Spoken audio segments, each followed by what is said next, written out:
morning, everyone. It's Adam with Seaside Vacations. I'm at Sutton St Beach Access in Kill Devil Hills this morning with your beach report for Thursday, February 9th. We got a pretty day, bright sun, blue skies, but there is definitely a chill in the air.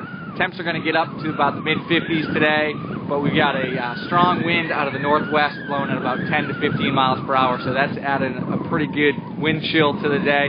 So it's a chilly day out here on the beach, but it's nice to be out here under the nice sun. We got some decent wave action going on. That's primarily some swell coming from the wind. That wind is churning up the water a little bit today. Unfortunately, it's not going to be matching up to clean up the waves at all, so it doesn't look like we'll have any surf today. But the good news is that tomorrow that wind is going to switch offshore. It's going to be out of the southwest, and it's going to be real light, probably only about 5 miles per hour.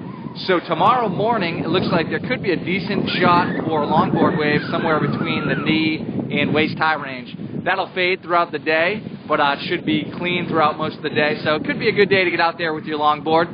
After that, it doesn't look like we'll have much surf for a few days. So tomorrow seems like the day if you got that itch to get in the water. Unfortunately, we don't have much to report for fishing. Really quiet. Jennette's Pier is still reporting skate and dogfish. That's been pretty consistent for a few weeks.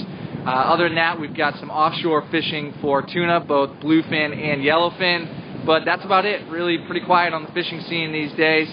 Looking ahead for the rest of the week, the weekend is actually going to drop in temp a little bit. We're going to be down in the 40s, so it's going to feel a little bit more seasonable, but the bright sun's going to stick around with us. And then looking ahead into next week, the temp should start climbing back up into the 50s. So hope you guys have a great Thursday. I'll give you a quick peek at the beach here. Pretty quiet this morning.